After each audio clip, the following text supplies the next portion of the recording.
Kebakaran melanda Kalimantan. Pemerintah diharapkan segera bertindak memadamkan api. Warga tidak hanya khawatir soal bahaya api, namun juga gangguan pernapasan dan penglihatan. Bersama saya Nova Zakwan, Anda menyaksikan Sindo Sore.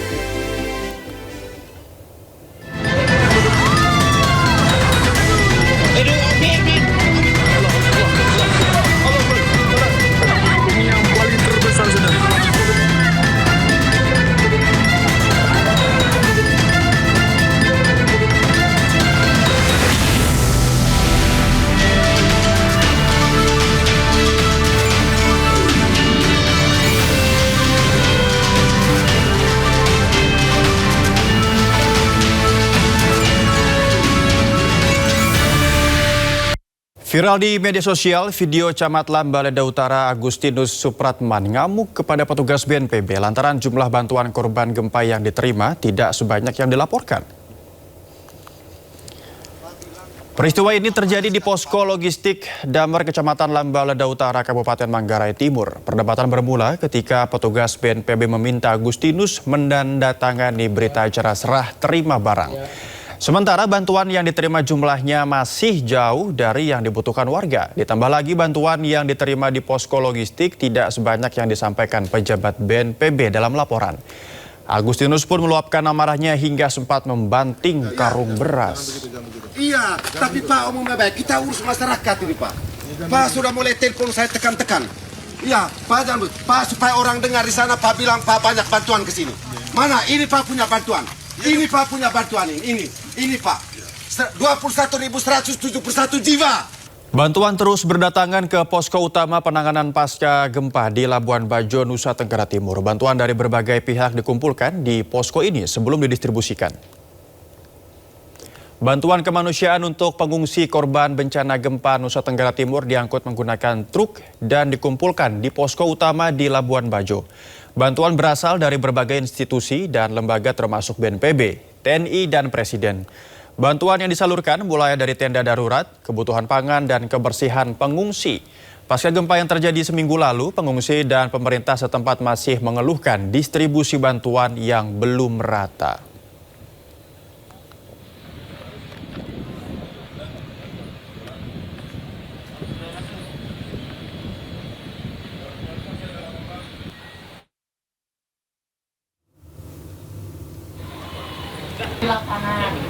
Dan untuk mengetahui kondisi terkini korban gempa Nusa Tenggara Timur, ada rekan kami Juan Ardia Guardiola di Kupang, Nusa Tenggara Timur. Selamat sore Juan, sejauh ini bantuan apa saja yang tiba di posko logistik Kupang?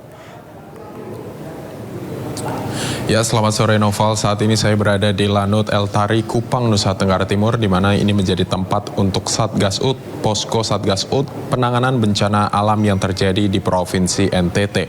Dan nantinya ada logistik yang disiapkan dan distribusikan ke wilayah-wilayah seperti Maumere, kemudian Ngada, Nagekeo, dan sebagainya.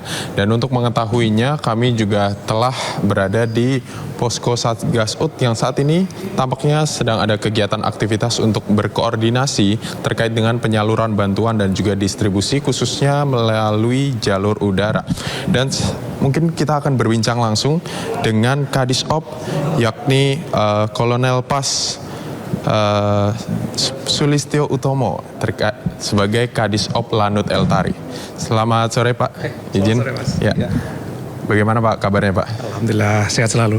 Pak, terkait dengan pendistribusian logistik di Lanut Eltari sendiri, bagaimana kesiapannya? Apakah sudah ada bantuan yang disiapkan dan wilayah mana saja yang diprioritaskan Pak?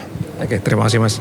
Jadi untuk bantuan ini memang datangnya dari berbagai tempat ya, dari Jakarta, dari Makassar, dari tempat di luar NTT ini. Nah seluruhnya ini masuk ke wilayah NTT ini bisa melalui Bajo atau langsung kepada Lanut Eltari ataupun di Maumere. Nah tempat-tempat tersebut menjadi hubnya. Kemudian untuk wilayah, sekalian saya jelaskan sini Mas ya, biar mungkin kelihatannya lebih visualnya lebih enak. Jadi untuk bantuan ini pertama bisa masuk lewat gerbang dari Bajo atau lewat Kupang maupun Maumere. Ada 3 tempat yang kita utamakan. Nah sedangkan untuk deploy-nya itu lebih sering di daerah ND ya, daerah Bajo. Kita lihat di posisi ini adalah posisi tempat bencana kemarin. Jadi ada beberapa area di daerah Manggarai maupun Manggarai Timur yang terdampak. Setelah ada informasi terkait barang-barang atau mungkin terkait bencana tersebut dan posisi di mana pengungsian tersebut, kita mengerahkan beberapa personil yaitu yang untuk potret udara. Nah, ini adalah mappingnya nih. Ini adalah beberapa mapping yang kita gunakan untuk melihat kondisi real dari tempat kejadian bencana tersebut. Kemudian kami juga berkoordinasi terhadap para komandan kodim atau satuan wilayah yang ada di sana. Di mana sebenarnya tempat-tempat yang membutuhkan dropping. Nah, setelah itu, setelah kita olah data-data ini, nah di sini ada kita membuat flight plan di sini. Ya. Jadi di sini kita setting, kita bergerak besok hari itu ke titik mana saja. Nah, ada beberapa bagian yang kita kirim langsung atau mungkin kita mendorong seperti nakes, kemudian ada juga kita evakuasi medis. Jadi semuanya ini kita buat agar seluruhnya dapat tercover, baik kebutuhan pangan atau mungkin bahan makanan ataupun kebutuhan obat-obatan dan juga tenaga kesehatan yang akan membantu masyarakat di sana. Pak, sejauh ini apakah ada tantangan dalam pendistribusian bantuan ke lokasi-lokasi mungkin yang terisolir begitu, Pak? Sebenarnya kalau lewat jalur udara itu selama ini alhamdulillah tidak ada yang signifikan ya. Mungkin kita harus koordinasi langsung kepada pihak satuan wilayah terkait titik-titik yang aman untuk pendaratan, terutama heli. Kalau di bandara-bandara tidak ada masalah. Nah, titik-titik ini yang harus kita benar-benar kita verifikasi, kita kejar ya posisinya amannya di mana dan berapa yang bisa kita dorong ke sana. Medan yang sulit. Ya, selanjutnya adalah medan yang sulit. Dalam artian begini. Ada beberapa akses yang tertutup longsor. Waktu awal kejadian tanggal 15 itu, kita langsung dapat informasi ada lebih kurang 17 sampai dengan 18 jalan utama yang tertutup dan itu pun tidak bisa kita tembus sehingga jalan darat pun tertutup. Nah, akhirnya kita menggunakan menggunakan jalur udara, yaitu jalur menggunakan helikopter sehingga bisa menuju ke tempat-tempat yang ditentukan. Oke, baik Pak. Terima kasih untuk informasinya Pak terkait dengan pendistribusian khususnya melalui jalur udara di mana Satgas UD di Lanut Eltari ini sudah melakukan pemetaan terlebih dahulu ya Pak untuk menjangkau titik-titik yang mungkin tidak bisa ditempuh secara jalur darat begitu ya Pak. Terima kasih untuk waktunya Pak. Selamat melanjutkan aktivitasnya dan kiranya tugas ini bisa berjalan dengan baik. Ya, demikian keterangan dari Kadishop Lanut Eltari yakni Kolonel Pas Sulistyo Utomo terkait dengan pendistribusian bantuan yang ada bagi warga saudara-saudara kita yang terdampak gempa di NTT. Sementara kembali ke studio. Ya, kita harapkan semoga nantinya pendistribusian bantuan akan segera merata, Juan. Terima kasih juga atas laporan Anda. Selamat bertugas kembali dan selalu hati-hati. Pemirsa, warga kabupaten masih bertahan di tenda pengungsian mandiri karena gempa masih terasa dan rumah mereka rusak. Berikut ini laporan rekan kami Muharlin dari Desa Mbai, Kabupaten Nagekeo. Pemirsa, 1 minggu pasca bencana gempa bumi berskala 7,7 magnitudo yang mengguncang Kepulauan Flores, Nusa Tenggara Timur, warga korban gempa masih memilih bertahan di tenda-tenda pengungsian yang tersebar di 70 titik khususnya di Kabupaten Nagekeo ini. Warga memilih masih bertahan dikarenakan faktor karena kondisi rumah mereka yang kebanyakan sudah hancur dan sudah tidak bisa ditempati. Ini membuat warga harus tetap memilih bertahan begitu di tenda-tenda pengungsian yang telah disediakan. Selain warga yang berdiam di tenda-tenda pengungsian yang sudah disediakan, kebanyakan warga khususnya di Kabupaten Nagekeo ini mereka membangun tenda mandiri di halaman depan rumahnya. Hal ini dilakukan karena mereka khawatir dan juga trauma atas gempa yang sampai saat ini masih terjadi di setiap harinya hingga 10 sampai 20 kali per harinya. Hal itu membuat mereka ketakutan untuk berada di dalam rumah sehingga mereka memutuskan untuk membangun tenda mandiri di depan halaman rumah mereka masing-masing. Terkait dengan bantuan yang sudah datang, memang bantuan sampai saat ini masih terus mengalir khususnya untuk kebutuhan makanan dan juga kebutuhan logistik. Namun yang diinginkan warga yang dirasa cukup kurang yaitu terkait dengan bantuan obat-obatan. Kemudian yang paling penting ini bantuan untuk kebutuhan susu dan juga lansia seperti kebutuhan bayi, kebutuhan popok bayi, kemudian kebutuhan alas tidur dan juga kebutuhan selimut mengingat malam hari cuaca di Kabupaten Nagekeo ini sangat dingin dan juga selain itu hal yang paling diutamakan ini bagi warga, yaitu seluruh korban gempa bumi di Kabupaten Nagekeo ini meminta untuk kepada pemerintah terkait dengan pembenahan atau pembangunan serta renovasi rumah mereka yang hancur. Ini mereka menunggu akan seperti apa penanganannya, karena rumah mereka ini kebanyakan yang hancur dan sudah tidak bisa ditempati lagi. Mereka menginginkan ada bantuan terkait dengan pembangunan atau renovasi rumah mereka yang menjadi korban gempa pada beberapa waktu lalu. Dari Kabupaten Nagekeo, Nusa Tenggara Timur, Muhammad Hoirudin, iNews melaporkan. Pemirsa, jumlah korban tewas gempa NTT hingga kini tercatat sebanyak 83 orang. Sementara korban luka-luka mencapai sekitar 900 orang. Dan berikut data BNPB per 21 Agustus 2026 pukul 4 sore waktu Indonesia Barat. Korban tewas tercatat 83 orang, korban luka 986 orang, dan pengungsi mencapai 110.785 orang.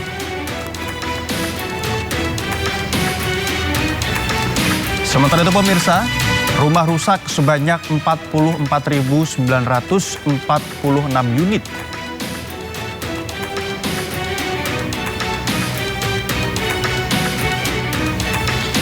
Takut akan gempa susulan, warga Sika bertahan di kebun. Mirisnya, mereka hidup di kebun tanpa bantuan.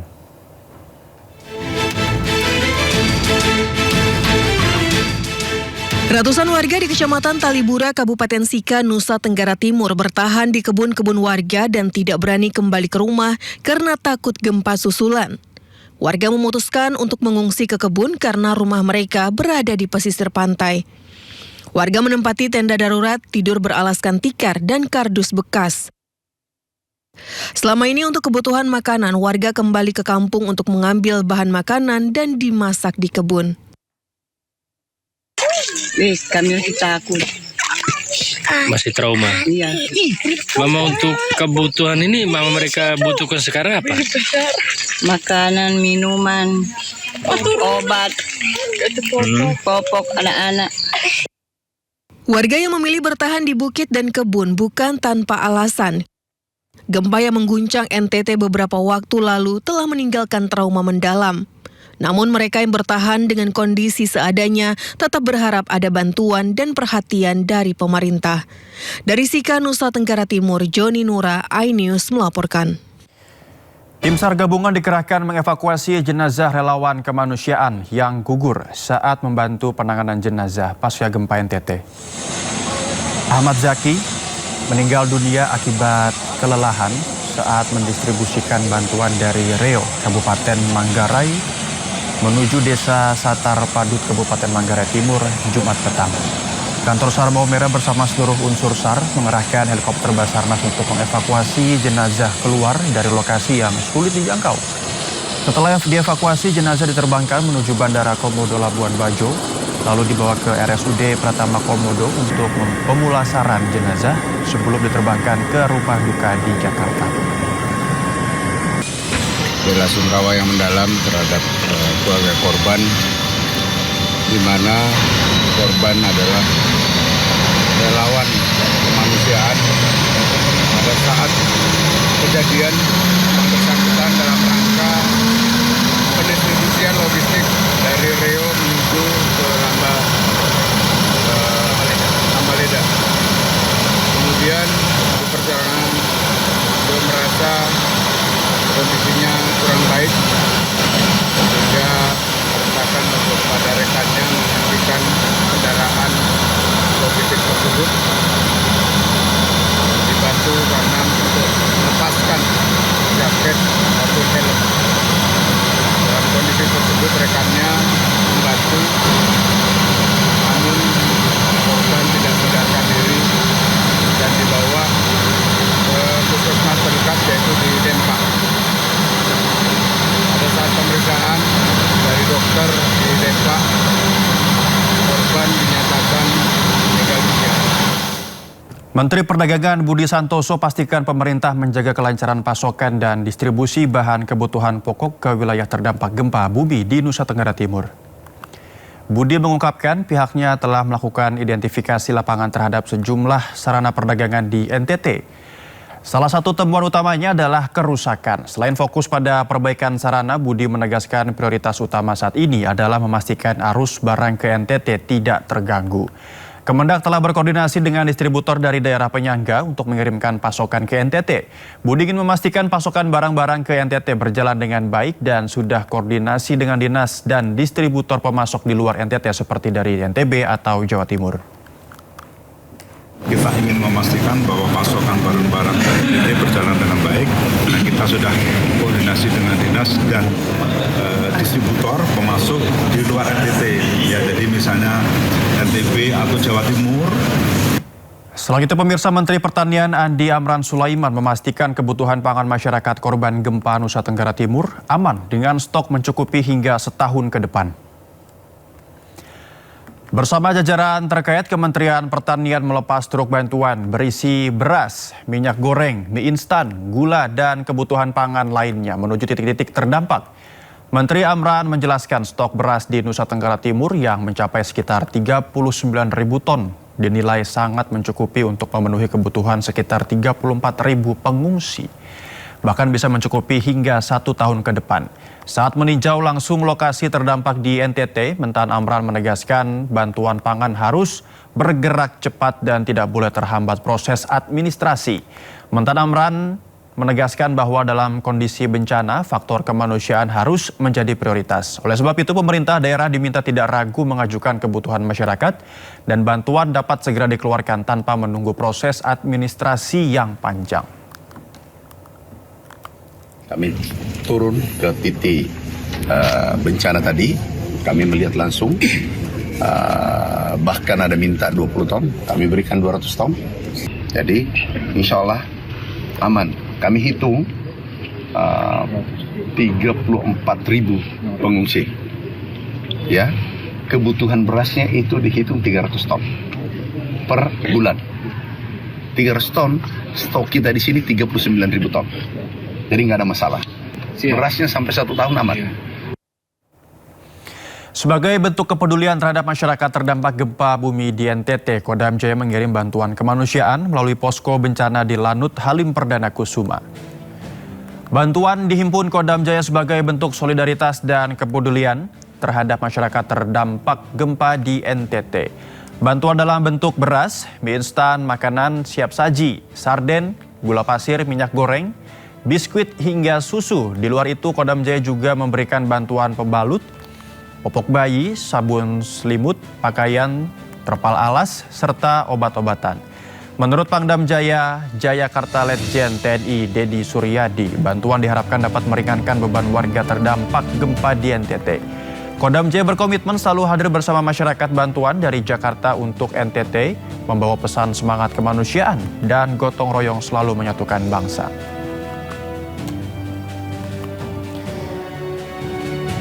Wakil Presiden Gibran Rakabuming Raka menyebut mahasiswa Universitas Indonesia akan berada di Nusa Tenggara Timur selama 1 minggu. Para mahasiswa ini akan turut membantu proses pemulihan warga pasca bencana gempa yang melanda sejumlah wilayah di NTT.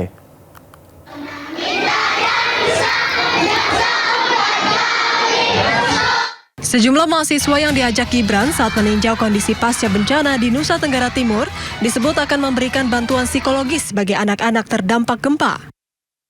Pendampingan ini nantinya diarahkan untuk membantu menciptakan rasa aman dan nyaman bagi anak-anak selama berada di pengungsian. Kehadiran mahasiswa ini diharapkan bisa memberikan ruang bagi anak-anak untuk mengekspresikan perasaan dan pengalaman mereka tanpa takut dibayangi peristiwa bencana. Dalam keterangan tertulisnya, Gibran menyebut para mahasiswa ini akan bertahan selama 1 minggu. Pemerintah memastikan proses pemulihan di NTT terus berjalan dengan melibatkan berbagai pihak termasuk kalangan mahasiswa. Tim Liputan iNews melaporkan.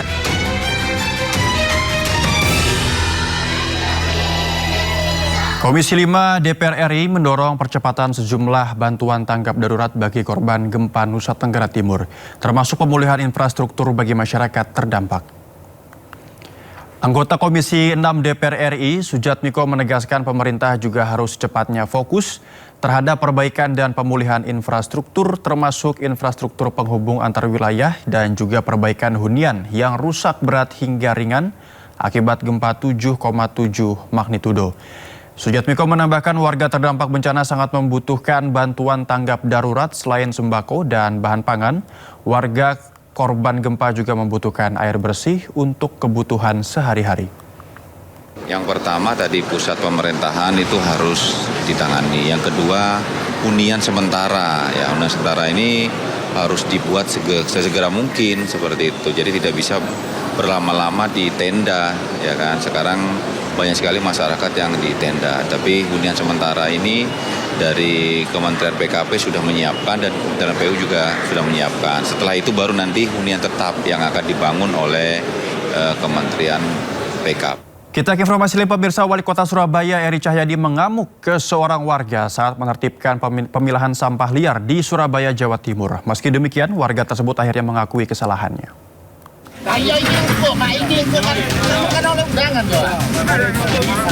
Wali Kota Surabaya Eri Cahyadi cekcok dengan seorang warga saat menertibkan pemilahan sampah liar di kawasan Keputih, Surabaya, Jawa Timur.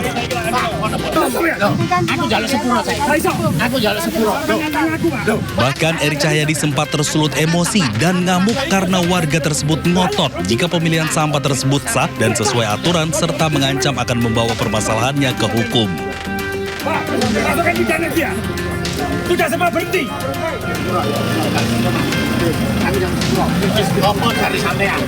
Meski demikian, warga tersebut akhirnya mengakui kesalahannya dan bersedia membersihkan serta menghentikan pemilahan sampah liar miliknya. Apa yang menimbulkan masalah, maka tidak bisa, harus ditarik.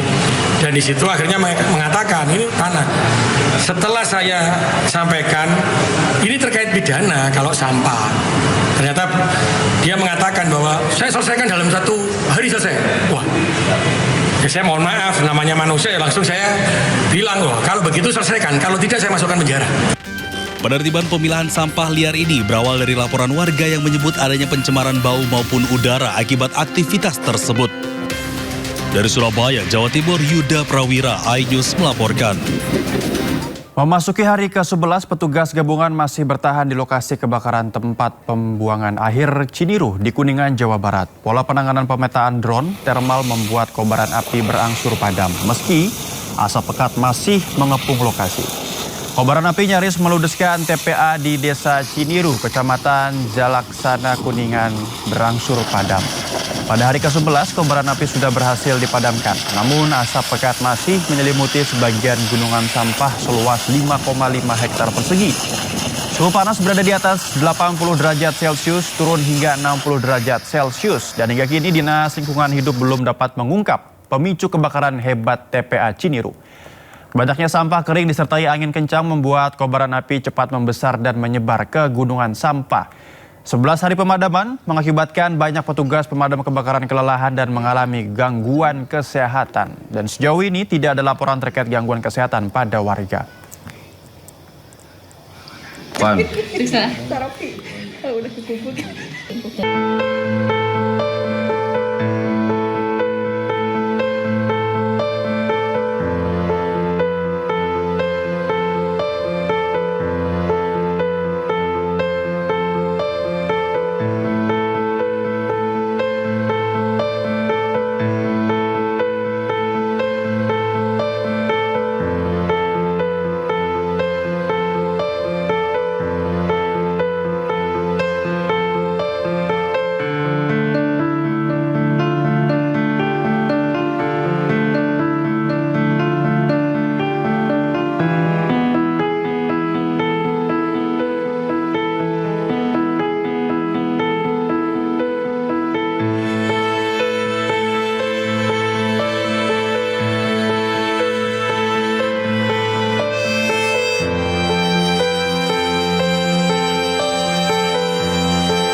Kebakaran hutan dan lahan gambut di Palangkaraya, Kalimantan Tengah terus meluas. Kobaran api bahkan mendekati permukiman dan membakar kebun sawit milik warga.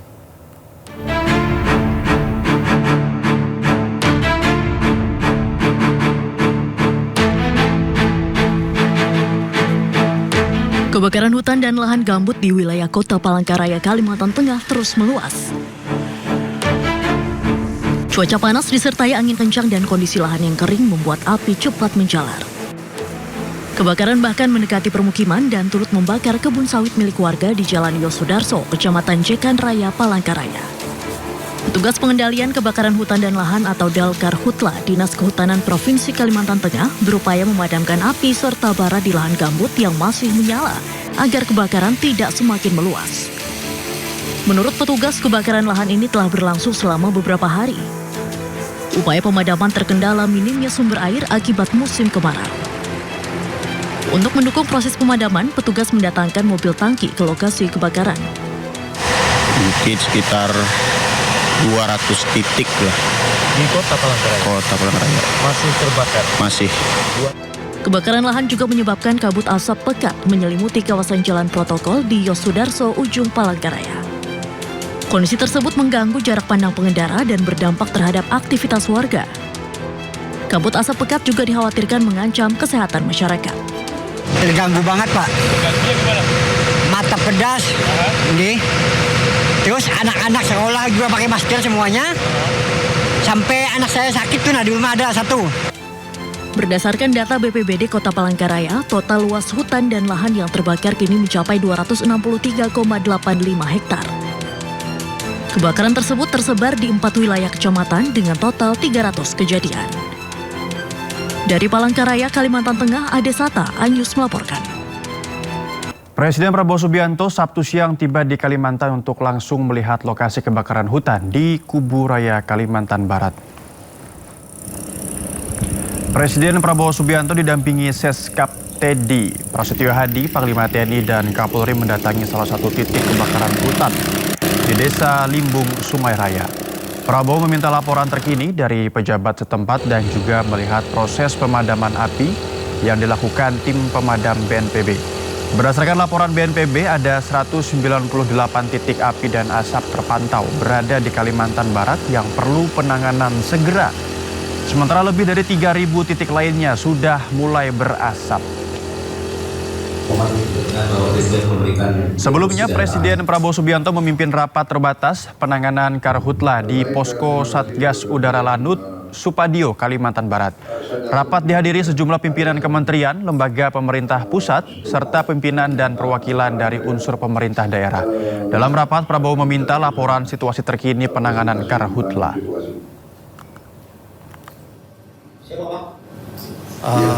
Pantauan hotspot yang selama 24 jam berdasarkan satelit terdeteksi ada 198 hotspot dengan tingkat kepercayaan tinggi.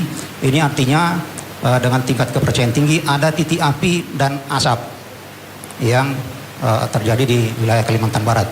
Kemudian tingkat kepercayaan menengah itu ada 3.100 dan 406 dengan tingkat kepercayaan rendah. 3.100 ini itu berupa kepulan asap. Kami laporkan bahwa titik hotspot ini didominasi di wilayah Kabupaten Ketapang, kemudian Kabupaten Kubu Raya, dan Kabupaten Kayong Utara.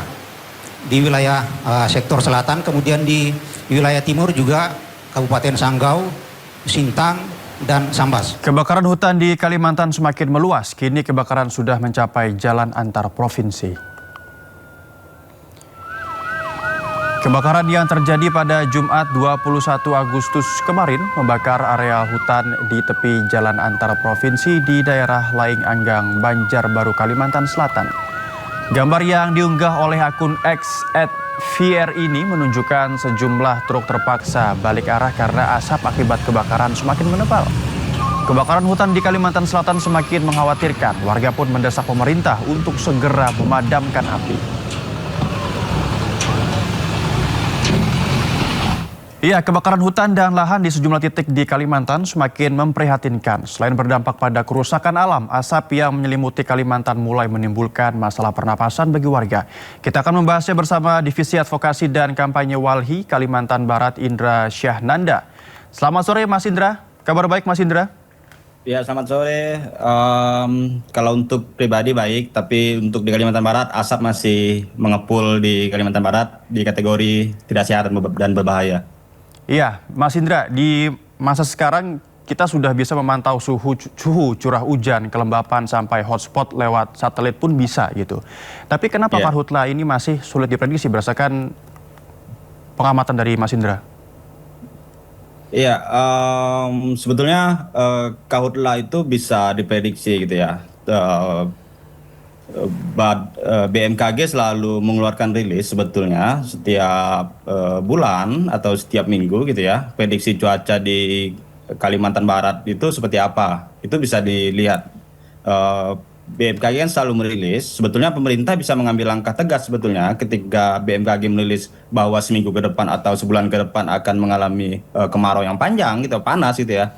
Setidaknya pembasahan lahan di tempat kebakaran berulang itu bisa dilakukan untuk memitigasi kebakaran tidak terjadi dan tidak membesar gitu ya.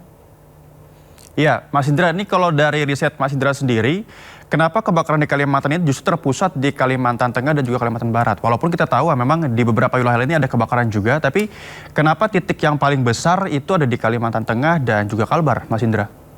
Ya, memang berdasarkan pantauan kita, setidaknya ada 18.000 titik hotspot yang tersebar di Kalimantan Barat pada periode Januari hingga Juli gitu ya.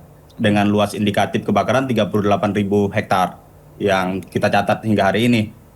Kemudian memang di dalam kebakaran hutan dan lahan yang terjadi di Kalimantan Barat sendiri, itu banyak tersebar di kawasan ekosistem gambut sebetulnya. Nah, jika kita melihat Kalimantan Barat itu punya luas gambut 2,79 juta hektar.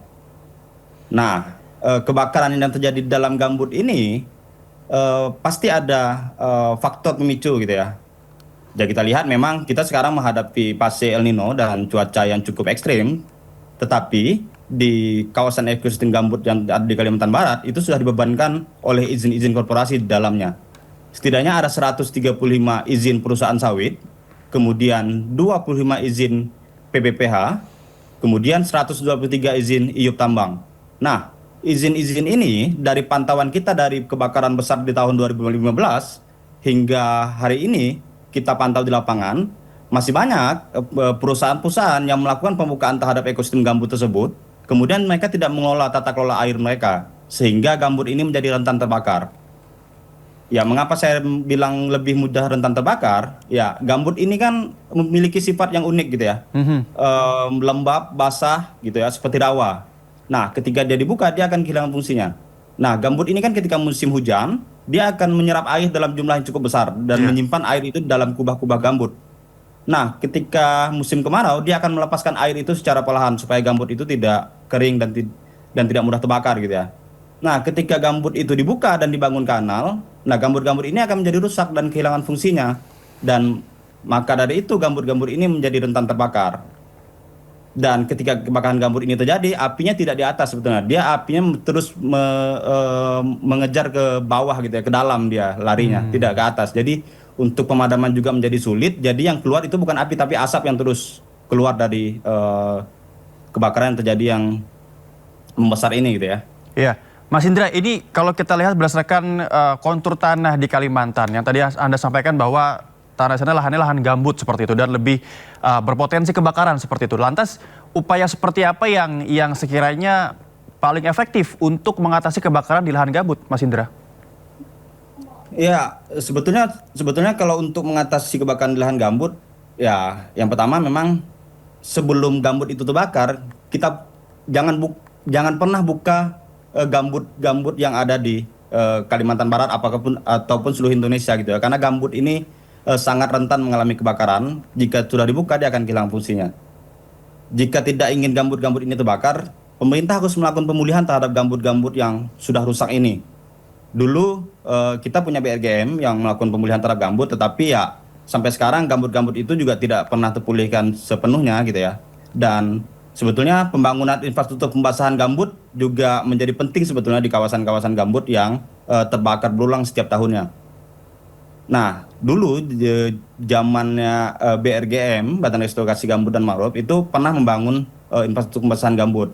Akan tetapi jika kita lihat hari ini infrastruktur pembasahan gambut itu ya kemana sebetulnya infrastruktur pembasahan gambut itu? Sekarang relawan-relawan kesulitan mendapatkan air di lapangan, kemudian gambut-gambut itu kering karena banyak infrastruktur itu yang tidak berfungsi hingga hari ini. Mas Indra, ini kalau kita lihat semakin ke sini kan kebakarannya semakin meluas seperti itu dan upaya yang dilakukan juga semakin banyak. Ini terkait TMC atau modifikasi cuaca, Mas Indra. Apakah ini saat yang paling efektif untuk memberlakukan TMC? Ya, saya rasa modifikasi cuaca itu lebih efektif jika dilakukan di awal sebelum kebakaran itu terjadi sebetulnya. Oke. Nah, dan sempat saya bilang di awal tadi, BMKG itu selalu merilis prediksi cuaca gitu ya. Ketika kita akan menghadapi musim kemarau panjang dan Godzilla El Nino yang akan datang gitu ya, pemerintah itu harusnya bisa mengambil langkah preventif ke depan dengan melakukan modifikasi cuaca, pembasahan menggunakan waterbombing atau apapun lah yang metode yang dimiliki oleh pemerintah gitu ya. Akan tetapi ketika kebakaran terjadi, pemerintah lebih bersifat reaktif dan ya seolah-olah memadamkan api dengan modifikasi cuaca itu menjadi efektif gitu ya. Padahal ya kita lihat hari ini kebakaran sudah membesar dan ya kebakaran di lahan gambut sangat-sangat sulit sekali untuk dipadamkan jika hanya dengan modifikasi cuaca. Ya, Mas Indra, ini kalau kita katakan cuaca kondisi di tahun ini lebih panas dan lebih kering, apakah itu cukup menjelaskan bahwa karhutla bisa terjadi dalam skala besar? Ya, jika kita melihat dengan kondisi iklim yang sekarang cukup ekstrim gitu ya, ya ini pastinya menjadi pemicu yang cukup besar lah ya untuk memicu kebakaran yang lebih besar lagi sebetulnya. Tapi kita melihat sebetulnya sebenarnya iklim ini hanya pemicu sebetulnya dari kebakaran yang terjadi hingga hari ini. Tapi kita mau lihat permasalahan dasarnya adalah tata kelola lahan dan hutan selama ini yang terjadi di Indonesia itu sangat-sangat buruk dilakukan oleh pemerintah. Yang tadi saya bilang banyak kebijakan yang tidak tepat gitu ya. Kemudian yang bagaimana pemerintah menyimpan izin-izin perusahaan di kawasan ekosistem gambut, kemudian deforestasi yang tinggi gitu ya. Kemudian itu yang menjadi akar persoalan kebakaran yang selama ini terjadi dan itu tidak pernah terselesaikan. Ya, Mas Indra, ini kita jeda sebentar karena selain faktor alam kebakaran hutan juga disebabkan oleh tangan orang yang tidak bertanggung jawab. Dan berikut pemirsa sebuah video yang memperlihatkan seorang bocah memergoki orang yang diduga membakar hutan dengan sengaja.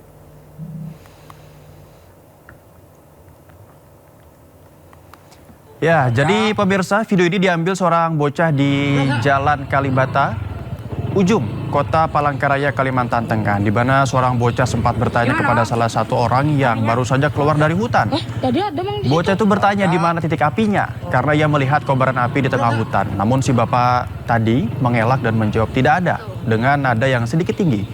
Ternyata pemirsa, ketika kembali ke jalan raya, si bocah ini melihat apinya justru semakin besar di beberapa titik. Di mana, Mang? Apinya? Ada. Tadi ada, Mang, di situ? Ada.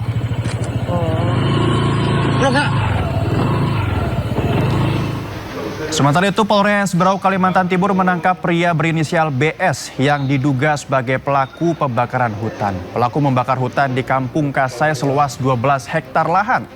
Pelaku diduga sengaja membakar hutan untuk membuka lahan. Dari yang bersangkutan bahwa rencana pembukaan lahan tersebut dibakar dengan harapan dan tujuan ujung-ujung berkat tanah dan akan ditanam tanaman sawit. Kiraan lahan yang dibakar kurang lebih 12 hektar. Kemudian kerugian yang ditimbulkan ditaksir sekitar 1,2 miliar. Dari hasil penyelidikan kita, adakah indikasi keterlibatan dari perusahaan dari sektor perkebunan ini, Pak? Setelah kita kembangkan, untuk saat ini belum ada keterlibatan. Namun kita akan perdalam lagi dan akan kita gali.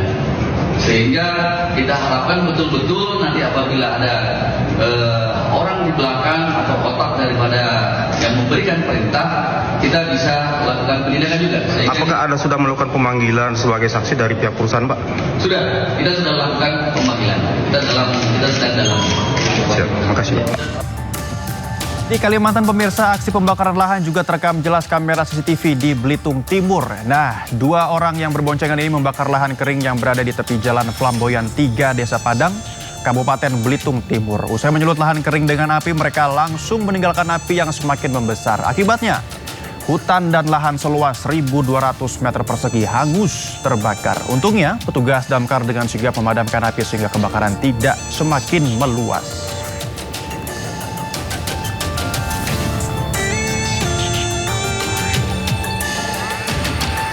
Ya, Mas Indra, ini tanggapannya dengan faktor ulah manusia yang tidak bertanggung jawab. Tanggapannya apa, Mas Indra? Ya, jika kita lihat dari video yang beredar gitu ya, emang ya kita juga tidak bisa melepaskan bahwasannya kebakaran itu ada ulah campur tangan manusia gitu ya. Akan tetapi memang kita untuk di Kalimantan Barat sendiri, kan kita juga banyak masyarakat adat yang masih menggunakan tradisi turun-temurun ya, membuka ladang dengan cara bakar gitu ya.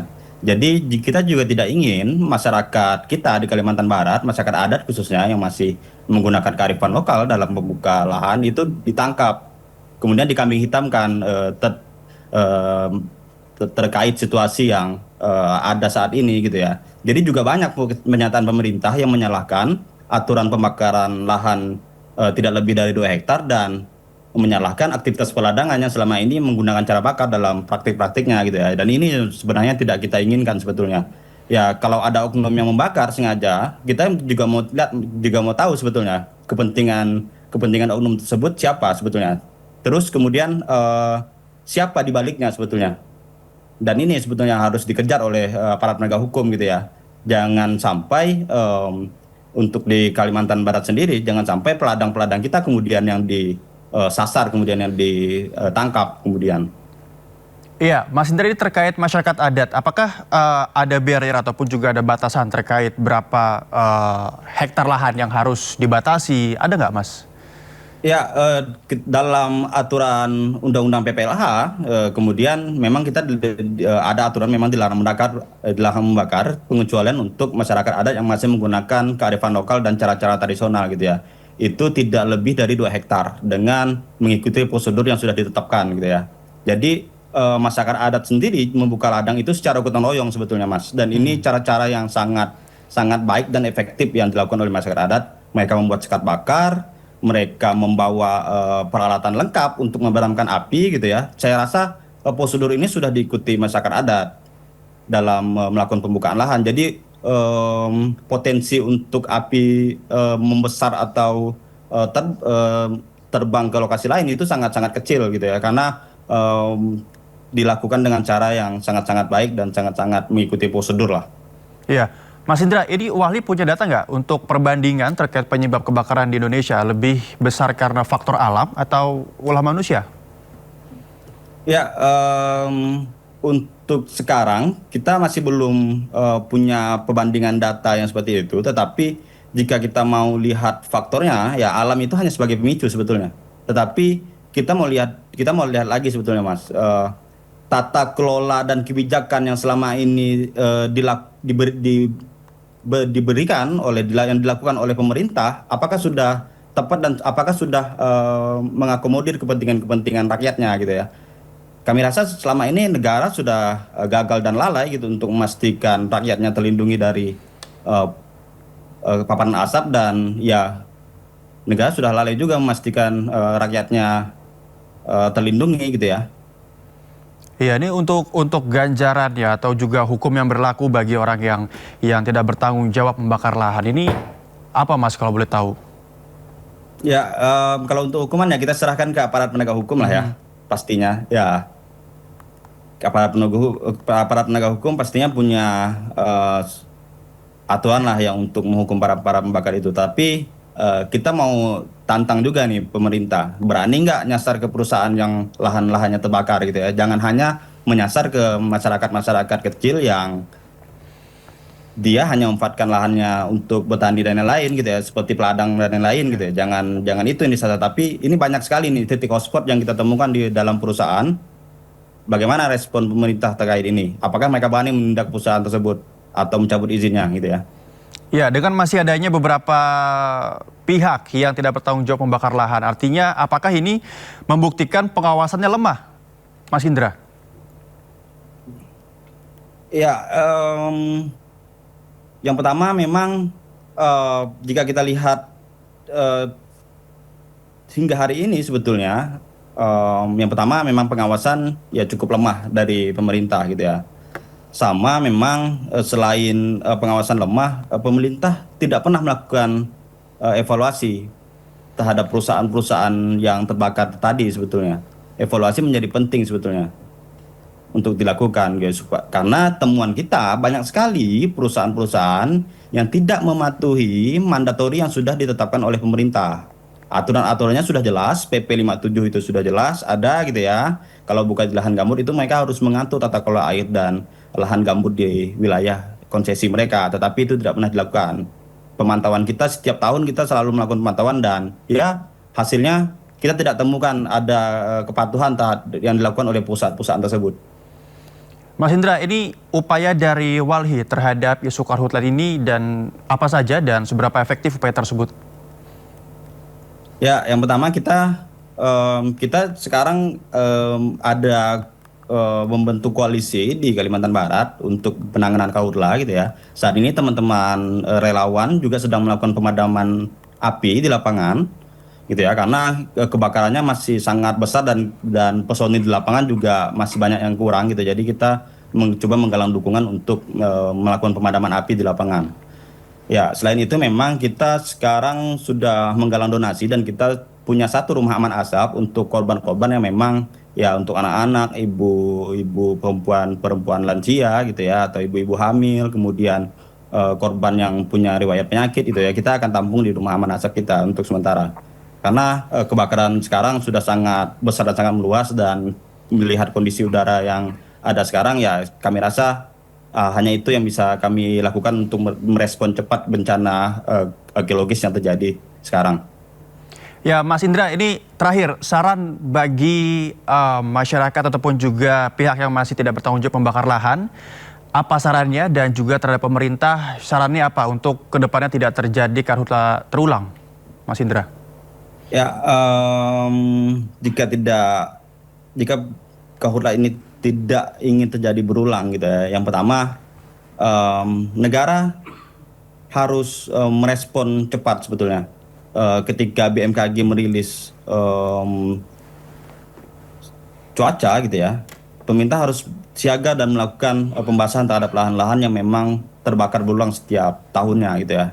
Yang kedua, kita selalu menekankan, kita sebenarnya sudah lelah sebetulnya dengan meminta pemerintah untuk melakukan penegakan hukum gitu ya. Tapi kita ingin apakah pemerintah berani gitu, kemauan politik pemerintah ini ada dulu sebetulnya.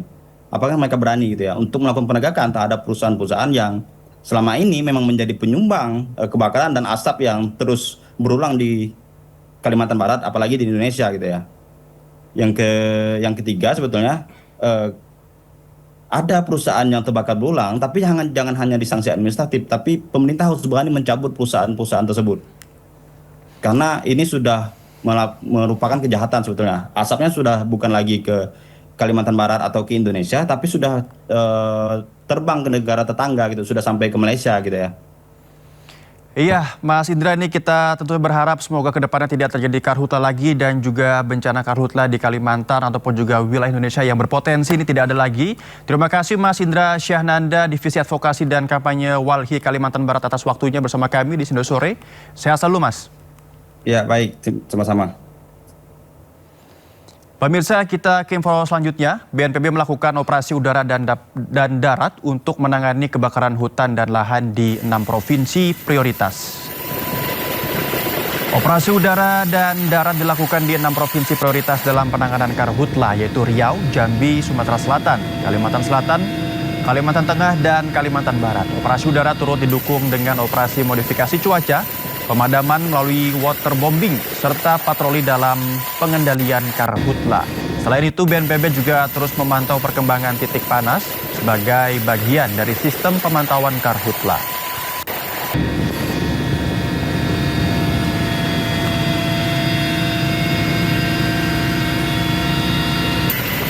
TNI Angkatan Udara menyiagakan sejumlah pesawat untuk mendukung penanganan kebakaran hutan dan lahan di wilayah Kalimantan. Armada yang disiagakan terdiri atas pesawat Kasa NC-212 dan CN-295. Armada disiapkan untuk memperkuat dukungan udara termasuk dalam pelaksanaan operasi modifikasi cuaca. Sebelumnya, 3 pesawat Kasa NC-212 dari Skadron Udara 4 telah dikerahkan dari Lanut Abdurrahman Saleh Malang menuju Kalimantan Barat dan Kalimantan Timur pada Jumat siang. Selain itu, TNI AU juga menyiagakan pesawat Hercules sebagai unsur pendukung yang siap dikerahkan sesuai dengan kebutuhan operasi. Dalam rangka penanggulangan kebakaran lahan dan hutan di wilayah Kalimantan ini, TNI Angkatan Udara mengerahkan 3 pesawat Kasa 212 dari Skadron Udara 4, Wing Udara 12, Grup 1 Angkut untuk melaksanakan operasi modifikasi cuaca guna mempercepat proses terjadinya hujan yang akan membantu pemadaman kebakaran lahan dan hutan di wilayah Kalimantan tersebut. Selain itu, TNI Angkatan Udara juga menyiagakan pesawat Kasa 212 lainnya dan pesawat C-130 Hercules jajaran Wing Udara 12 jika sewaktu-waktu diperlukan untuk membantu perkuatan operasi ini. Dahsyatnya kebakaran hutan yang melanda sejumlah provinsi di Kalimantan membuat petugas dan relawan terus berjibaku memadamkan api siang dan malam. Sebagian bahkan sudah mengalami kelelahan ekstrim. Pemirsa, beratnya medan, pekatnya asap dan panasnya suhu menjadi tantangan yang harus dihadapi oleh petugas dan relawan dalam berjibaku melawan api yang meluas. Sebagian bahkan sudah mengalami kelelahan ekstrim dan gangguan kesehatan seperti sesak nafas. Guna membantu mempercepat pemadaman, BNPB mengerahkan puluhan armada helikopter dan disebar ke berbagai titik di Kalimantan dan juga Sumatera yang juga mengalami kebakaran hutan.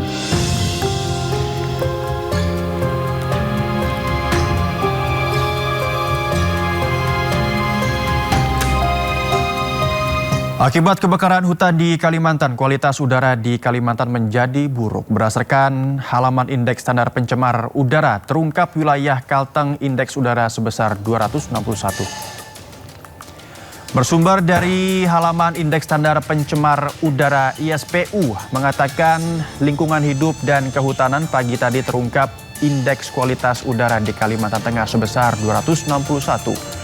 Sementara menurut situs iqr.com, akibat kebakaran hutan wilayah di Kalimantan seperti Banjarmasin dan sekitarnya menjadi kota berpolusi hari ini. Pergerakan angin juga terpengaruh dengan asap tebal akibat karhutla.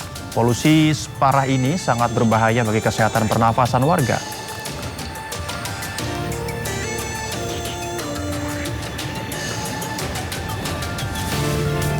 Kebakaran hutan dan lahan yang terus terjadi di Kalimantan Tengah memicu peningkatan kasus infeksi saluran pernapasan akut atau ISPA.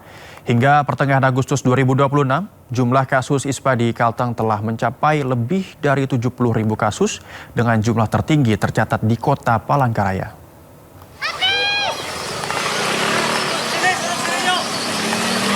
Kebakaran hutan dan lahan di tengah musim kemarau dan cuaca panas masih terus terjadi dan meluas di Palangkaraya dan sejumlah kabupaten di Kalimantan Tengah. Di Palangkaraya, berdasarkan data BPBD setempat, total luas hutan dan lahan yang terbakar hingga kini telah mencapai lebih dari 263 hektar. Maraknya karhutla memunculkan kabut asap yang menyelimuti sejumlah wilayah. Kondisi ini membuat warga yang beraktivitas di luar rumah terpapar asap dan sebagian harus memeriksakan kondisi kesehatannya ke puskesmas. Berdasarkan data Dinas Kesehatan Provinsi Kalimantan Tengah, jumlah kasus ISPA sejak Januari 2026 hingga 2 minggu pertama Agustus 2026 telah mencapai 70.407 kasus. Terbanyak diderita oleh anak-anak. Kasus tertinggi tercatat di kota Palangkaraya dengan 15.515 kasus. Sementara itu Kabupaten Kota Waringin Barat menempati urutan kedua dengan 12.241 kasus. 2 minggu di bulan Agustus itu sudah tercatat 70.470 kasus ISPA secara Kalimantan Tengah. Nah, yang tertinggi itu ada di Kota Palangkaraya, yaitu sejumlah 15.515 kasus. Menyikapi kualitas udara yang menurun akibat kabut asap dalam beberapa hari terakhir, Dinas Kesehatan Kalimantan Tengah menghimbau masyarakat, terutama anak-anak, agar tidak bermain di luar rumah. Warga yang terpaksa beraktivitas di luar rumah dianjurkan menggunakan masker, sementara untuk penderita asma dan penyakit jantung dihimbau mengurangi aktivitas di luar rumah. Dari Palangkaraya, Kalimantan Tengah, Ade Sata, iNews melaporkan. Ya, meski tidak separah kemarin pemirsa, namun sejumlah titik api masih terlihat di ruas wilayah Pulau Kalimantan. Ya, terlihat dari Google Maps, beberapa wilayah masih mengalami kebakaran hutan, seperti di Kabupaten Pulang Pisau dan Seruyan, Kalimantan Tengah. Dari tayangan ini masih ditunjukkan sejumlah titik kebakaran parah. Meski titik api mulai berkurang dibanding kemarin, namun kebakaran hutan masih terlihat mendominasi wilayah Indonesia di Pulau Kalimantan dibandingkan di kawasan Sarawak, Malaysia, dan Brunei Darussalam.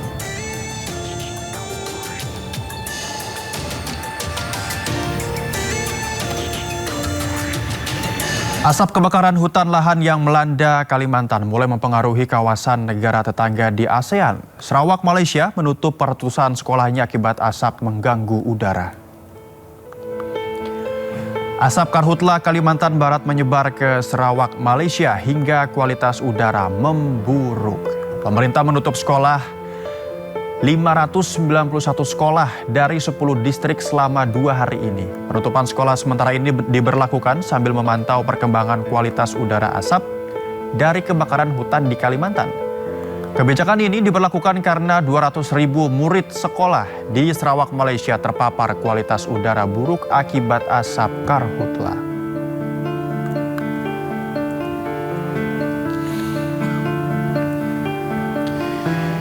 Sementara itu, Menteri Lingkungan Hidup Republik Indonesia Jumhur Hidayat merespon terkait asap yang mulai sampai ke Malaysia. Dirinya menyebut hal itu karena angin.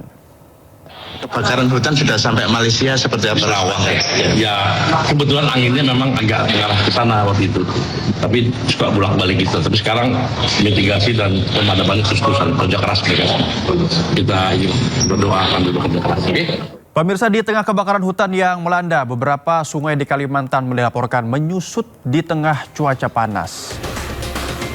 Dari rekaman video amatir warga, terpantau debit air sejumlah sungai besar di Kalimantan mengalami penyusutan. Bahkan, tidak sedikit sungai yang terlihat dasarnya. Akibatnya aktivitas distribusi logistik masyarakat terganggu lantaran jalur sungai selama ini menjadi salah satu jalur penting bagi pergerakan barang dan kebutuhan masyarakat.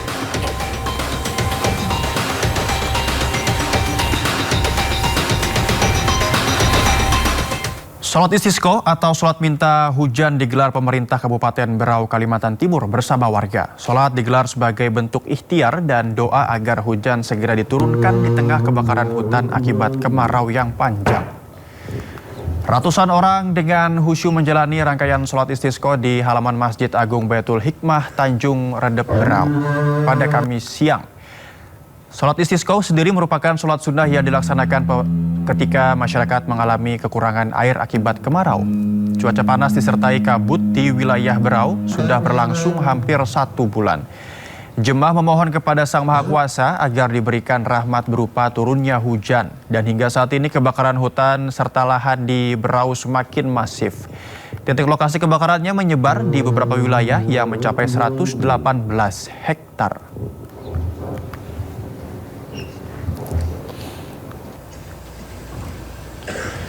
Unjuk rasa mahasiswa tuntut pemerintah serius tangani kebakaran hutan di Banjarmasin, Kalimantan Selatan diwarnai kericuhan.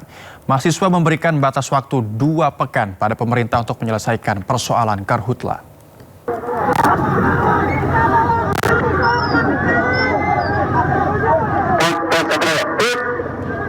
Saling dorong antara mahasiswa dengan polisi terjadi di depan gedung DPRD Provinsi Kalimantan Selatan. Mahasiswa dicegat saat berupaya masuk ke halaman gedung DPRD agar aksi mereka ditanggapi anggota dewan.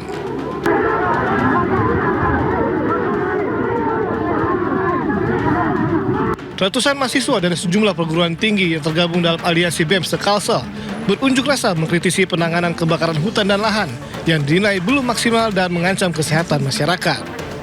Mahasiswa meminta pemerintah serius menangani karhutla yang tiap tahun terjadi. Perlu kami sampaikan bahwasanya tindakan-tindakan yang dihadirkan atau jawaban-jawaban yang dihadirkan oleh pemangku kebijakan bersifat normatif dan diusahakan. Kita mau langkah konkret dengan tenggat waktu yang sudah kami sebutkan tadi di poin tuntutan, tapi mereka semua tidak bisa berani menjawab. Kami ikut terlibat langsung juga untuk janganlah kita ini kan menyalah, menuduh, meniwas itu sangat gampang. Bagaimana di lapangan? Jadi kalau untuk divonis hanya 2 minggu, saya rasa itu terlalu naik. Mahasiswa menyatakan aksi lanjutan akan digelar jika tuntutan mereka tidak segera ditindaklanjuti pemerintah. Dari Banjarmasin, Kalimantan Selatan, Suhardian, iNews melaporkan.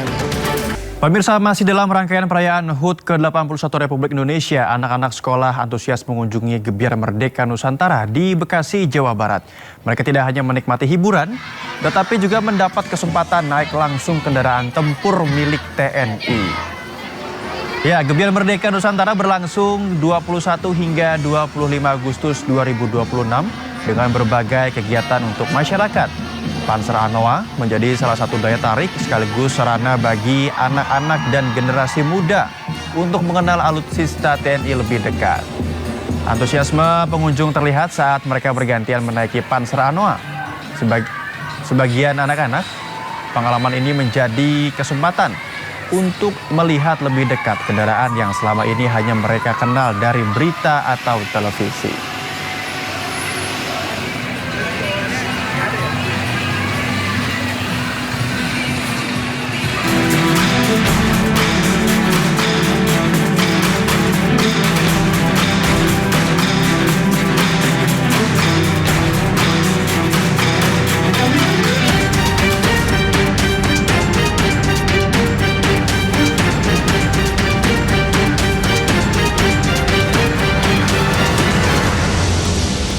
Kementerian Haji dan Umroh mengusulkan agar biaya penyelenggaraan ibadah haji pada tahun 2027 naik menjadi Rp107.340.172.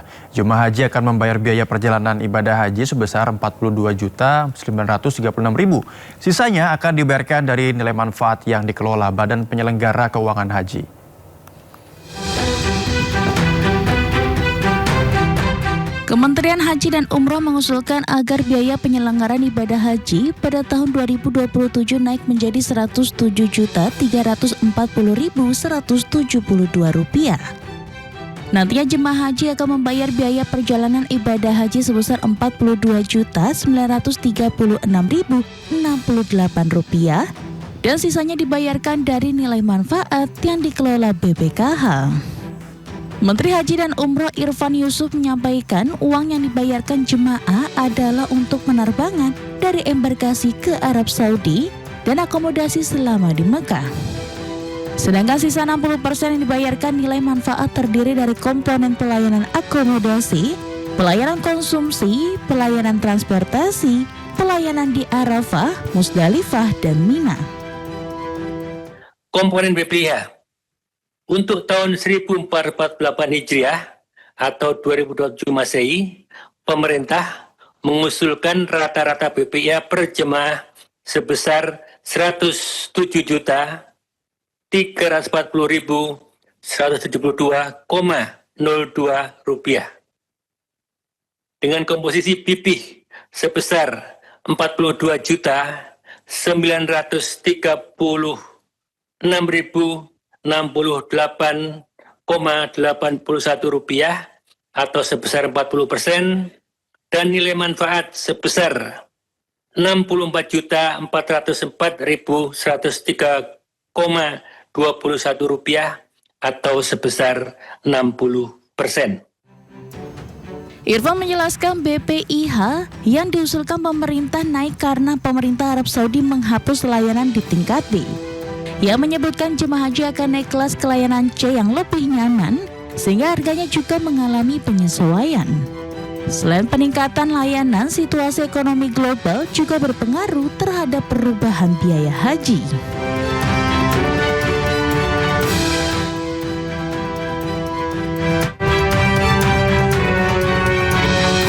Anggota Komisi 8 DPR RI Sely Andriani Gantina meminta Kementerian Haji dan Umroh untuk segera menyusun langkah antisipasi terhadap kendala pelunasan biaya haji yang mungkin dihadapi calon jemaah terdampak bencana alam. Sely menekankan pentingnya skema khusus bagi jemaah yang mengalami musibah menjelang tenggat waktu pelunasan. Selain masalah pelunasan, Sely juga menyoroti kesiapan infrastruktur keberangkatan dan kepulangan. Ia meminta Kemenhaj menyiapkan rencana darurat apabila bencana melanda wilayah embarkasi atau debarkasi yang menjadi titik sentral pergerakan jamaah. Menurutnya langkah mitigasi ini mendesak dilakukan mengingat tingginya frekuensi bencana di Indonesia belakangan ini, seperti banjir di Aceh, Sumatera Utara, dan Sumatera Barat, serta gempa bumi di Nusa Tenggara Timur. Nah, mungkin itu juga harus diingatkan oleh Kementerian Haji.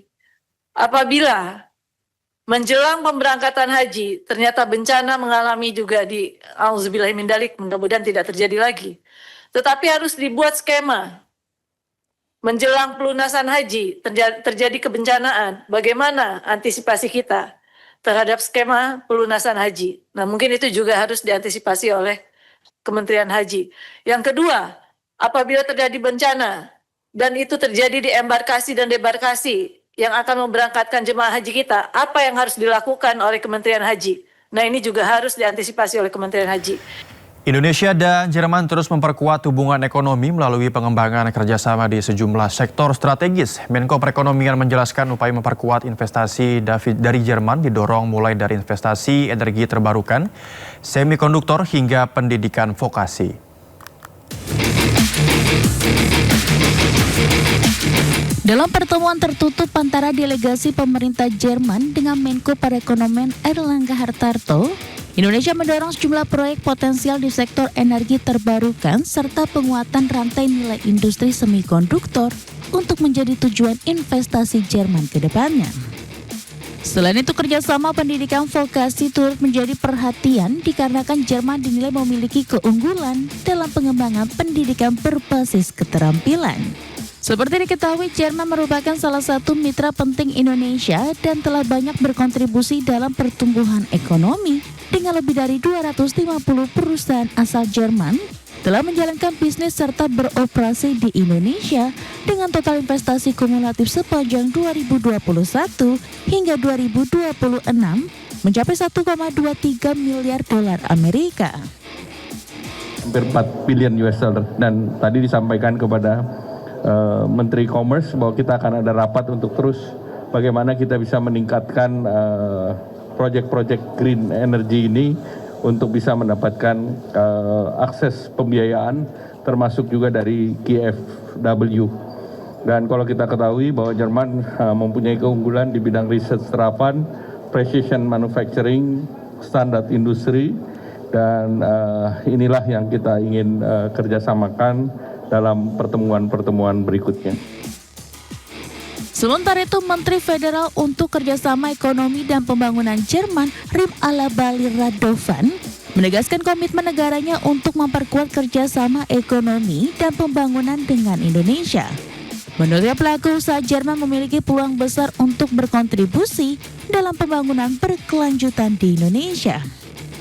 A long-standing trustful cooperation, especially in the development cooperation, and I'm looking to strengthen our cooperation in the economic sector and also development. So we talked about how we can strengthen German businesses being part of sustainable development in Indonesia, especially in the field of renewable energy. Selain investasi, kedua pihak juga membahas perkembangan Indonesia-European Union Comprehensive Economic Partnership Agreement yang diharapkan dapat ditandatangani pada tahun ini. Erlangga menambahkan keunggulan Jerman dalam riset terapan precision manufacturing dan standar industri menjadi bidang yang akan terus dikembangkan dalam kerjasama kedua negara.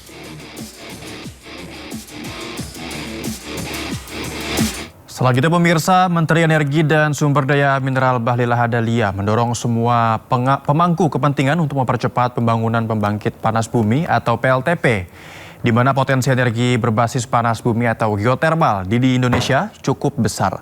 Menurut Bahlil, Indonesia memiliki potensi panas bumi sekitar 23,2 gigawatt, namun baru 11,6% yang telah menjadi kapasitas terpasang.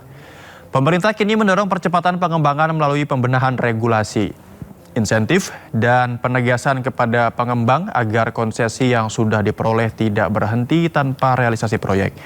Pemerintah sendiri menempatkan pengembangan panas bumi sebagai bagian dari upaya memperkuat kedaulatan energi. Sebagai terobosan energi alternatif, pemanfaatan panas bumi juga untuk mengurangi ketergantungan terhadap energi impor. Sementara itu, berdasarkan data Kementerian ESDM, total potensi panas bumi nasional mencapai 23.202,77 megawatt. Sedangkan kapasitas terpasang 2.776,39 megawatt.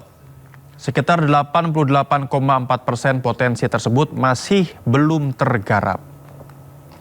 Bahwa Indonesia adalah negara nomor 1 di dunia yang mempunyai resource terhadap geotermal. Kita nomor 1, tetapi dalam implementasinya kita itu nomor 2, Amerika masih nomor 1. Akselerasi pengembangan energi panas bumi di Indonesia terus dimaksimalkan. Langkah strategis dilakukan untuk mendukung target peningkatan kapasitas pembangkit sekaligus memperkuat kemandirian dan kedaulatan energi nasional berbasis geotermal. Dalam gelaran Indonesia International Geothermal Convention and Exhibition, PGE mendapatkan surat penugasan untuk pengembangan potensi sumber daya panas bumi PSPE Cubadak Panti. Penugasan ini menjadi salah satu langkah untuk mempercepat pengembangan potensi geotermal Indonesia yang mencapai sekitar 24 gigawatt. Sejumlah proyek juga terus dikembangkan, diantaranya Kogen 30 megawatt di Ulu Belu, 15 megawatt di Lahendong, serta akselerasi proyek Lumbut Balai 3 dan 4. Pengembangan panas bumi dinilai strategis untuk mengurangi ketergantungan Indonesia terhadap energi impor. Terlebih, Indonesia memiliki sekitar 40% potensi panas bumi dunia. Bagi PGE, jadi ini bukan hanya sekedar historical milestone, tapi ini juga merupakan momen penting bagi kita bagaimana memperlihatkan Indonesia sebagai leader pengembangan panas bumi di dunia. Ini yang kita harapkan. Jadi kita tidak hanya besar dari sisi kapasitas, tapi juga kita juga menjadi bangsa yang kuat dari sisi inovasi terkait dengan pengembangan panas bumi di dunia. Jadi kita menjadi World Geothermal Center of Excellence di dunia. Ini yang menjadi harapan kita. PGE menargetkan pengembangan panas bumi tidak hanya meningkatkan kapasitas energi bersih nasional, namun juga mendorong inovasi dan investasi di sektor panas bumi. Jakarta, Indira Utomo, Auliansyah, IDX Channel. Terima kasih Anda masih bersama kami di Indosore. Pemirsa, KPK menetapkan Rektor Universitas Jenderal Sudirman Ahmad Sodik dan wakilnya Norman Aris sebagai tersangka kasus pemerasan dalam penerimaan mahasiswa baru. Selain rektor dan wakil rektor, seorang kepala bagian akademik Unsud dan 3 pihak swasta juga ditetapkan sebagai tersangka. Keenam tersangka diduga mengakali proses penerimaan mahasiswa baru Universitas Jenderal Sudirman melalui jalur mandiri. Dalam proses tersebut, KPK menemukan dugaan pemerasan dan gratifikasi. Namun demikian, dalam proses penerimaan mahasiswa baru melalui jalur mandiri ini, KPK kemudian menemukan adanya dugaan tindak pidana korupsi berupa pemerasan dan perbuatan penerimaan lainnya berupa gratifikasi yang dilakukan oleh penyelenggara negara di lingkungan Universitas Jenderal Sudirman. Sehingga kemudian biaya tambahan yang timbul dari pungutan atau di luar biaya yang resmi yang dikeluarkan tadi secara resmi oleh unsur, yaitu UKT dan IP. Dan ini dirasakan sangat memberatkan bagi calon mahasiswa baru, tentunya orang tua dari mahasiswa yang bersangkutan. Ya, sebelumnya Rektor Unsud bersama 13 orang lainnya terjaring operasi tangkap tangan KPK yang digelar di Purwokerto dan Jakarta pada Kamis kemarin. Dan inilah pemirsa Rektor Unsud Ahmad Sodik serta para tersangka lainnya saat keluar dari gedung Merah Putih KPK Sabtu dini hari tadi. Mengenakan rompi oranye khas KPK, Ahmad Sodik berjalan menuju mobil tahanan dan enggan berkomentar saat ditanya awak media.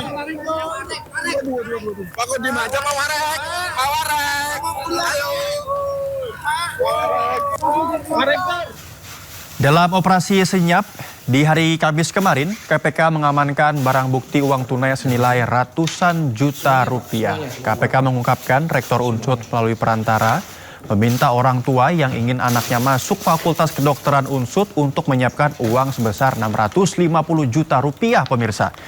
Permintaan tersebut disanggupi, namun sang anak rupanya tidak lolos seleksi. Orang tua anak tersebut pun meminta uangnya kembali, namun uang tersebut sudah digunakan oleh kedua perantara.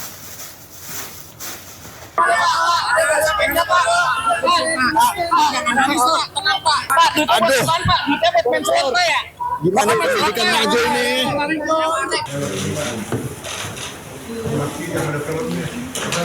Kita ke informasi lainnya, pemirsa. Polisi menggerebek percetakan uang palsu di Pergudangan Tangerang, Banten. Polisi mendapati sejumlah 360.000 lembar kertas menyerupai uang pecahan Rp100.000.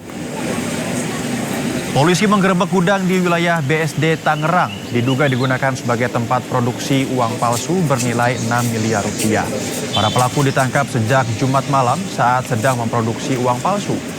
Dua pelaku diantaranya diketahui residivis kasus serupa di tahun 2019 dan tahun 2022. Pemirsa diharap waspada karena kasus kejahatan uang palsu ini makin marak terjadi. Ya, sementara ini keterangannya memang berdasarkan juga bukti-bukti permulaan yang ada. Yang bersangkutan adalah yang mendanai, ya foundernya. Tapi nanti kita akan kembangkan, mungkin ada pihak-pihak lain. Kemudian yang kedua tadi ada hubungan ya dengan jaringan yang lain ya, dengan karena di antara 4 itu ada 2 residivis. Mereka ini namanya jaringan ya. Jadi pada saat salah duanya itu keluar dari tahanan, mereka akan menginformasikan ya kira-kira ada kegiatan apa atau pekerjaan apa yang sama ya yang bisa dibantu. Jadi mereka melalui jaringan-jaringan juga menghubungi, karena mereka juga tidak sembarang untuk melakukan rekrut, dan juga yang punya kemampuan khusus ya, terutama ya yang pernah residivis ataupun memang yang punya keahlian dalam alat mencetak ya. Dan yang ketiga tadi terkait kegiatan apa yang nantinya akan dilakukan ya untuk mitigasi atau sosialisasi. Tentunya ya kita akan bekerja sama dengan Bank Indonesia. Namun di awal ini juga tentunya kami menyampaikan ya untuk masyarakat dan siapapun yang memegang uang ya bisa dilakukan secara visual, yaitu 3D. Dilihat, diraba, dan diterawang. Tentunya nanti akan ada kegiatan-kegiatan yang lanjutan yang sifatnya juga kemitraan atau sifatnya bersama-sama antara instansi yang terkait memproduksi uang dengan juga kami daripada pihak kepolisian. Oh iya, terkait dengan aktivitas yang ya. Jadi memang yang bersangkutan ini jarang sekali keluar dari ini areal pergudangan. Ya, dan juga rekan-rekan media bisa lihat ini cukup luas dan cukup jauh juga ya untuk kita masuk. Ya, memang mereka ini tinggal secara tertutup. Dan juga memang ini yang perlu kita sampaikan, kita berharap antara tetangga kanan kiri juga bisa saling bertegur sapa ya, agar kita bisa tahu apa sih sebenarnya aktivitas, dan apabila mencurigakan bisa menyampaikan kepada kami pihak kepolisian. Puluhan jemaah umroh di Mandailing, Natal, Sumatera Utara mengadukan sebuah travel atau biro perjalanan ke kantor polisi usai mereka tertipu karena gagal berangkat. Para jemaah ini sebelumnya sempat terlantar di Bandara Kuala Namu, Medan selama 3 hari.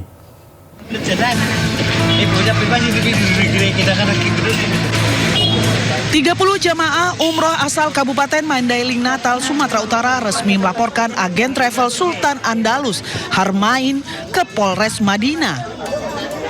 Mereka gagal berangkat ke Tanah Suci setelah sempat tertahan dan terlantar tanpa kejelasan di wilayah transit dekat dengan Bandara Kuala Namu, Medan selama 3 hari.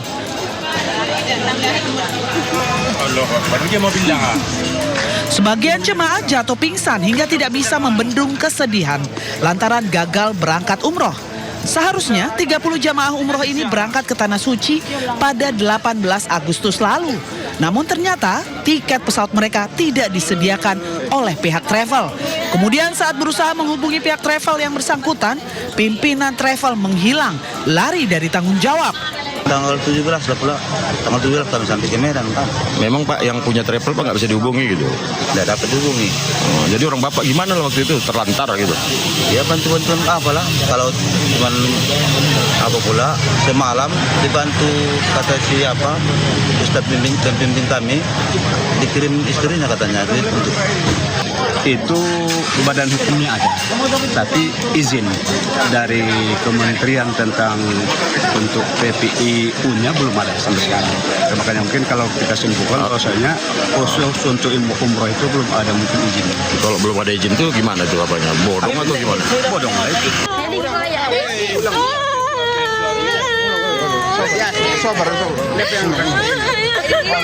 Setelah ditelusuri, pihak Kementerian Haji dan Umroh Mandailing Natal mendapati bahwa Biro Perjalanan Agen Travel Sultan Andalus Harmain merupakan travel yang tidak berizin alias bodong.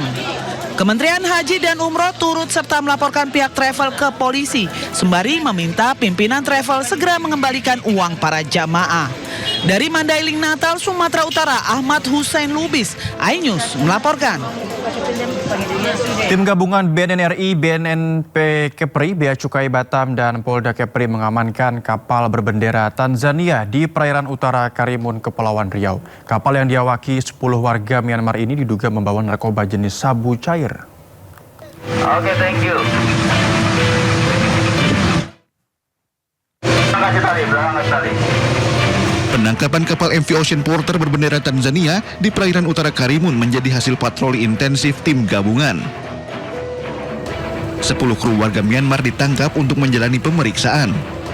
Di dalam palka, petugas menemukan ratusan drum yang diduga berisi sabu cair sebanyak 2,6 ton serta ratusan karton rokok tanpa pita cukai. Dirjen Bea dan Cukai Legend Jaka Budi Utama menyebut kapal tersebut sudah masuk radar petugas berdasarkan informasi intelijen. Penangkapan ini diduga berkaitan dengan jaringan yang sebelumnya membawa 1,3 ton ketamin yang diungkap di perairan Pulau Brakit, Bintan. Kemungkinan, ya bukan kemungkinan, tapi diperkirakan ini adalah merupakan jaringan yang sama. Karena dari tersangka ataupun yang ditangkap kemarin itu adalah warga negara Myanmar. Hingga kini petugas masih memeriksa seluruh kru kapal. Petugas juga mendalami kemungkinan adanya kapal lain yang membawa narkotika dalam jumlah besar menuju Indonesia. Dari Batam, Kepulauan Riau, Gusti Yenosa, iNews melaporkan. Pemirsa, bus antar kota antar provinsi jurusan Surabaya Cilacap terbakar di Jalan Raya Madiun, Surabaya. Tidak ada korban jiwa dalam peristiwa ini. Dalam waktu singkat, kobaran api meludeskan satu bus EK jurusan Surabaya Cilacap di Desa Tiron, Madiun. Sebelumnya sopir melihat dari spion kepulan asap keluar dari bagian mesin belakang. Pengendara lain juga memberitahukan hingga sopir memarkirkan bus. Seluruh penumpang dan barang bawaan dievakuasi keluar dari bus dan tidak lama kemudian kobaran api membesar hanya menyisakan kerangka bus. Selama proses pemadaman, polisi mengalihkan arus kendaraan ataupun juga arus lalu lintas ke jalur alternatif. Tidak ada korban jiwa dalam peristiwa ini.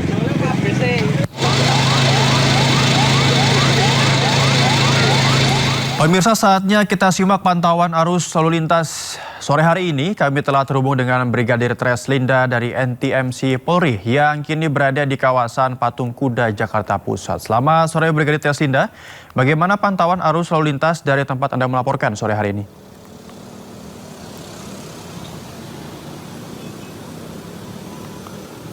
Ya baik, terima kasih Novel dan selamat sore pemirsa. Dan Untuk saat ini kawasan Tugu Monas rencananya akan digelar Jakarta Bersolawat yang digelar oleh pemerintah DKI Jakarta.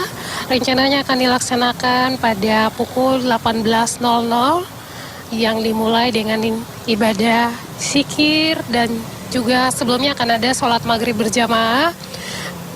Hal ini juga akan dihadiri oleh sejumlah Forkopimda. Namun untuk saat ini arus lalu lintas pada kawasan Tugu Monas ini masih dibilang relatif lancar, baik itu arus lalu lintas yang mengarah ke Harmoni, lurus mengarah ke arah Tamrin, Sudirman, dan juga yang akan mengarah ke arah Bir masih dalam keadaan ramai dan lancar. Hingga saat ini arus lalu lintas dapat mengalir dengan lancar. Kalau kita melihat perlambatan kecepatan kendaraan terjadi di antrian traffic light, berkaitan juga akhir pekan memang terjadi peningkatan volume kendaraan namun tidak menimbulkan kepadatan yang signifikan. Kami harapkan Anda tetap mengikuti arahan serta petunjuk petugas kami yang berada di lapangan. Dalam hal ini di mana apabila terjadi kepadatan kendaraan ada kemungkinan dilakukan rekayasa lalu lintas yang bersifat situasional. Namun untuk saat ini hal tersebut belum dilaksanakan melihat kondisi pada kawasan ini memang untuk jamaah yang rencananya hadir pada acara Jakarta Bersolawat ini juga baru saja datang pada kawasan Tugu Monas ini masih menetes sehingga tidak menyebabkan perlambatan kecepatan ataupun tidak menyebabkan kepadatan yang signifikan pada kawasan Tugu Monas. Besar harapan kami Anda dapat mengikuti arahan serta petunjuk petugas kami demi terwujudnya keselamatan serta keamanan, dan juga kami mengharapkan Anda dapat mengikuti transportasi umum yang sudah disediakan oleh panitia penyelenggara acara Salawat Bersama. Hal ini juga untuk menciptakan kelancaran lalu lintas serta tidak menimbulkan kepadatan pada kawasan Tugu Monas di mana acara digelar. Acara ini juga rencananya akan diisi oleh doa bersama untuk bangsa Indonesia sekaligus menjadi momentum peringatan Maulid Nabi Muhammad SAW. Kemudian ada juga doa dan zikir bersama untuk korban bencana pada Provinsi NTT. Dan kami juga mengharapkan acara ini dapat diselenggarakan dengan aman dan tertib, baik itu masyarakat yang memang hadir pada kawasan Tugu Monas yang beraktivitas maupun yang melaksanakan zikir ataupun doa bersama pada kawasan Monas ini juga terwujudnya keamanan, keselamatan, ketertiban bagi semua pihak yang hadir. Kami harapkan Anda tetap mengikuti arahan serta petunjuk petugas kami yang berada di lapangan. Demikian Brigadir Teraslinda melaporkan langsung dari kawasan Patung Kuda, Jakarta Pusat. Kembali ke Noval di studio, silakan. Baik, terima kasih Brigadir Teraslinda atas laporan Anda dari kawasan Patung Kuda, Jakarta Pusat. Selamat bertugas kembali dan salam presisi. Pemirsa, tidak hanya di Indonesia, Kolombia juga dilanda darurat kebakaran hutan. Sebanyak 24 titik api mengamuk di Departemen Tolima dan tersebar di 13 municipalitas. Petugas gabungan diterjunkan sementara akses medan yang sulit dan ancaman perluasan api memperberat upaya pemadaman. Api terus berkobar di sejumlah wilayah di Departemen Tolima, Kolombia. Sebanyak 24 kebakaran hutan aktif dilaporkan masih belum sepenuhnya terkendali. Petugas damkar dibantu Angkatan Udara, Kepolisian, dan Unit Nasional Penanggulangan Resiko Bencana Kolombia. Upaya pemadaman menghadapi tantangan berat, terutama karena sejumlah lokasi sulit dijangkau. Kondisi ini memperlambat pengiriman air dan pengisian ulang pompa pemadam. Petugas masih berjuang untuk menjinakkan puluhan titik api di tengah medan berat dan ancaman kebakaran yang terus meluas.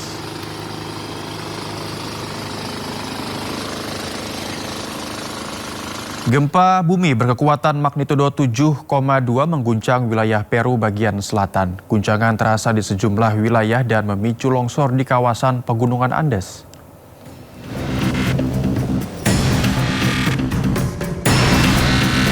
Gempa bumi berkekuatan magnitudo 7,2 mengguncang wilayah Peru bagian selatan.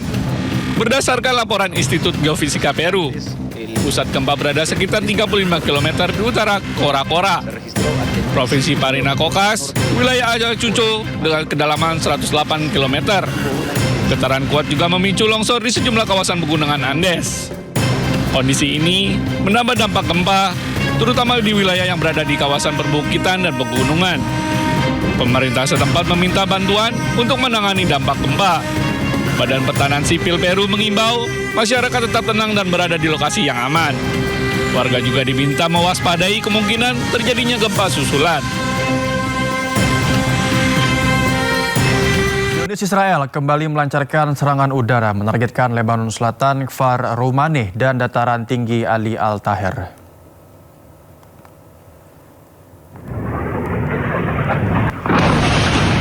Pesawat tempur Zionis Israel melancarkan serangan udara dan artileri intensif yang menargetkan beberapa wilayah di Lebanon Selatan. Serangkaian ledakan kuat juga dilaporkan di sejumlah wilayah tersebut dengan suara ledakan terdengar di sejumlah desa. Serangan ini berlangsung di tengah ketegangan lintas batas yang terus memanas dan berulangnya gempuran di Lebanon Selatan, meskipun ada upaya mediasi serta kesepakatan gencatan senjata di kawasan tersebut.